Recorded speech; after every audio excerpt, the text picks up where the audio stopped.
आज सुनेंगे रविवार सूर्यदेव की व्रत कथा। एक माँ बेटी थी। माँ गाय चराने जाती। चैत्र का महीना आया, सूरज रोठा का रविवार आया। माँ ने बेटी से कहा, बेटी आज तेरे व मेरे लिए 2 रोट बना ले, मैं गाय चरा कर आती हूँ, फिर तू और मैं दोनों पूजा करेंगे। बेटी ने माँ के निमित्त एक रोट तैयार किया। इतने में सूरज भगवान जोगी का रूप धारण करके आए और बोले, माई भिक्षा दो। बेटी ने कहा, मेरा रोट अभी पका नहीं है। जोगी ने कहा कि मैं जाता हूं। बेटी ने सोचा कि जा तक खाली नहीं जाना चाहिए और उसने माँ के रोट में से किनार खांडी करके जोगी को थोड़ा रोट दे दिया। माँ गाय चरा कर आई। बेटी से बोली, मेरा रोट कहाँ है? खंडित रोट देकर माँ बावली हो गई।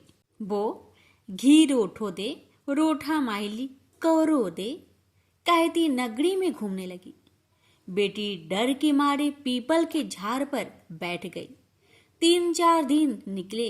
बेटी भूखी प्यासी बैठी रही। सूरज भगवान को उस पर दया आई।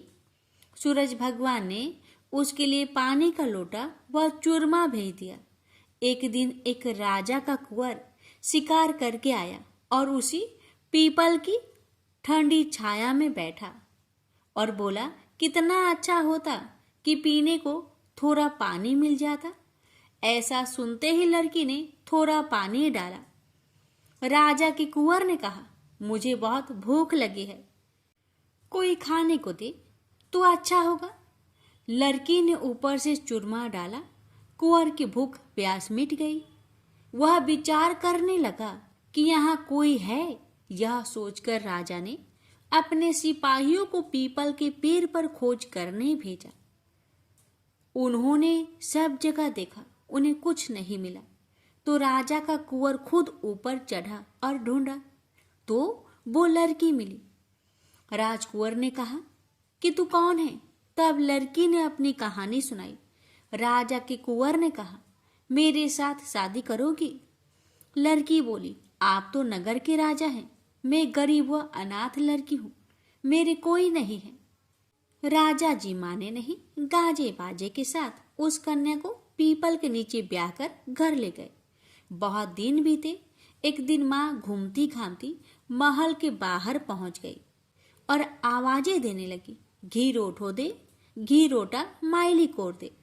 बेटी छत पर खड़ी देख रही थी। रानी ने सिपाहियों को भेजकर माँ को बुलाया और एक कमरे में ठहराया। कमरा बंद कर दिया। एक दिन राजा जी ने सारी चाबियां मांगी। रानी ने 6 कमरों की चाबियां दी पर 7वें कमरे की चाबी नहीं दी। राजा ने जीत करके 7वें कमरे की चाबी लाकर 7वां कमरा खोला तो आगे सोने की शिला देखी। राजा ने रानी से पूछा, ये क्या है? रानी ने कहा, ये मेरे पीहर की भेंट है। राजा बोले, हमको आपका पीहर देखना है। रानी ने कहा, मेरे पीहर नहीं है, आप तो मुझे पीपल के पेड़ के नीचे से ब्याह कर लाए थे। राजा हठ करने लगे तो रानी सूरज भगवान से विनती करने लगी और 1.25 पहर का पीहर वासा मांगा और राजा रानी पीपल के पेड़ के नीचे आए। वहां सारा कुटुंब था। कोई कहे मौसा जी आया, कोई कहे जीजा जी आया, तो कोई कहे फूफा जी आया। राजा रानी का अच्छा सत्कार किया। राजा को परिवार देखकर बहुत आनंद हुआ। 1 पहर पूरा हुआ। रानी घर चलने को कहने लगी। राजा बोला, इतना बढ़िया ससुराल इतनी जल्दी नहीं छूटेगा। अब तो रानी कुंवर की चिकोटी काटने लगी, उसे रुलाने लगी और कहा कि मेरे तो कुंवर रो रहा है, आप राजा जी जल्दी चलो। राजा रानी को पीहर वालों ने खूब दिया और विदा किया। जल्दी में राजा जी अपने पैरों की मोचरी व घोड़ी का तजना वहीं भूल गए। थोड़ा आगे जाते ही राजा को याद आया तो सिपाहियों से कहा कि रथ वापस घुमाओ, मेरी घोड़ी का तजना और मेरे पैरों की मोचरी वहीं रह गई है। रानी कहने लगी कि इतनी सी चीज के लिए पीछे वापस क्यों जाते हो? इतना धन उन्होंने दिया है। राजा ने एक नहीं सुनी। पीपल के नीचे गए और देखा कि वहां राजा जी का सामान पड़ा है, पत्ते उड़ रहे हैं, पर कोई परिवार वैभव नहीं है। राजा बोले, रानी ये सब क्या है? रानी बोली, मैंने सूरज भगवान से 1.25 पहर का पीहर बासा मांगा। मेरी तो एक माँ है जिसका रोट खंडित होने से वो पागल हो गई। घूमते घूमते महल के नीचे आई तो मैंने उसे बुलाकर कमरे में बंद कर दिया। उसकी सोने की सीला हो गई। इतना सुनते ही राजा ने नगर में ढिंढोरा पिटवाया कि चैत्र के किसी भी रविवार को पीहर बासे के लिए सूरज जी का व्रत करना चाहिए। जैसे सूरज भगवान ने रानी पर प्रसन्न हो उसे पीहर बासा दिया, वैसे सब पर सूरज भगवान कृपा करे। खोटी की खरी, अधूरी की पूरी, सूरज भगवान की जय। प्राचीन काल में एक बुढ़िया रहती थी। वह नियमित रूप से रविवार का व्रत करती थी।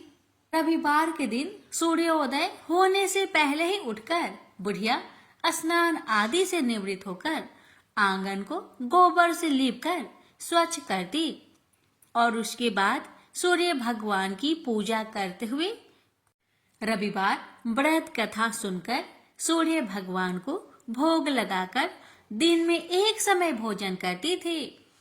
सूर्य भगवान की अनुकंपा से बुढ़िया को किसी प्रकार की चिंता एवं कष्ट नहीं था।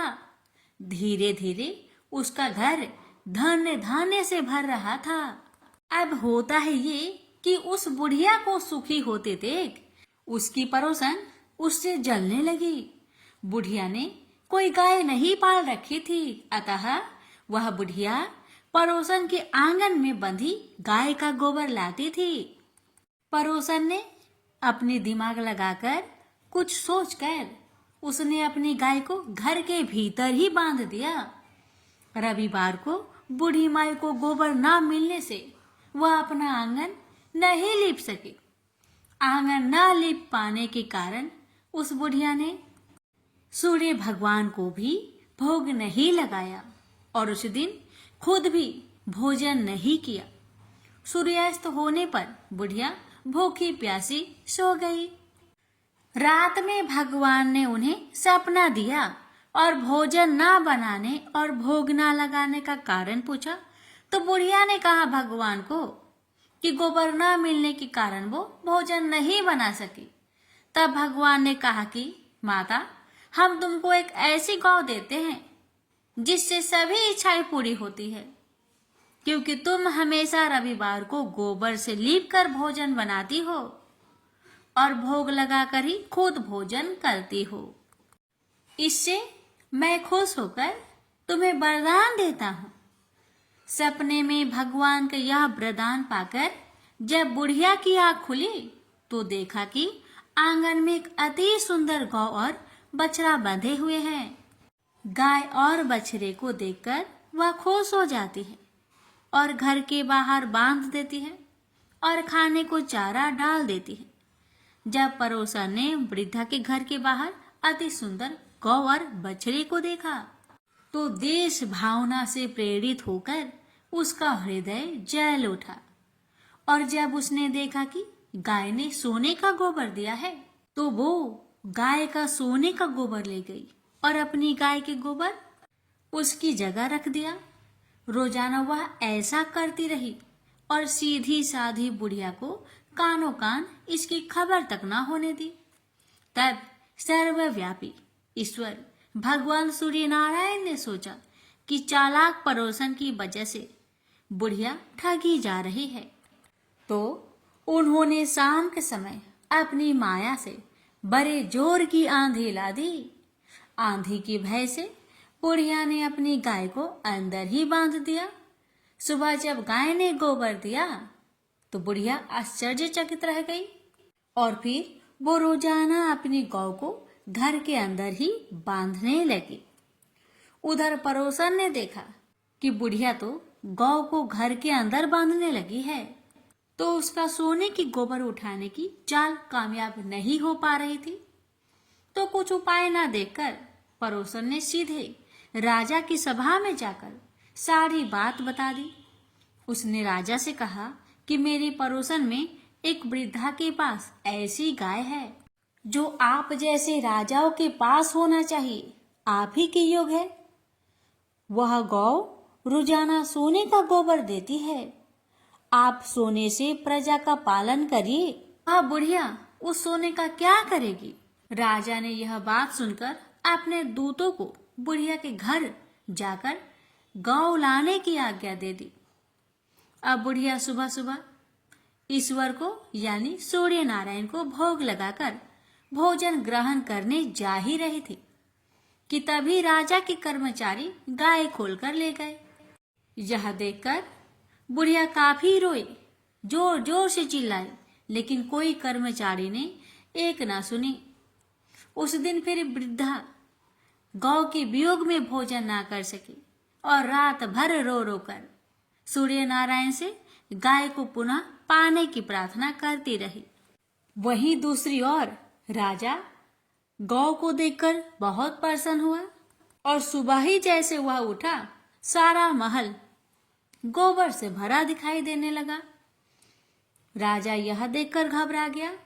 भगवान ने राजा को सपने में कहा था कि हे राजा, गाय बुढ़िया को लौटा देने में ही तेरी भलाई है। रविवार के व्रत से प्रसन्न होकर मैंने ही उसे यह गाय दी थी। सुबह होते ही राजा ने बुढ़िया को बुलाकर बहुत सारे धन के साथ सम्मान सहित गौ और बछड़ा लौटा दिया। इसके साथ ही पड़ोसन को भी बुलाकर उचित दंड भी दिया। ऐसा करने से राजा के महल की गंदगी दूर हुई और उसी दिन राजा ने नगर वासियों को आदेश दिया कि अपनी समस्त मनोकामनाओं की पूर्ति के लिए रविवार का व्रत रखा करे। प्रेम से बोलिए सूर्य नारायण की जय। हे सूर्य नारायण, जैसी कृपा आपने बुढ़िया माई पर करी, वैसे ही कृपा आपकी कथा कहने वाले, सुनने वाले, हुक्कार भरने वाले सभी भक्तों पर करना और सभी भक्तों की हर मनोकामना को पूर्ण करना। जय सूर्य नारायण।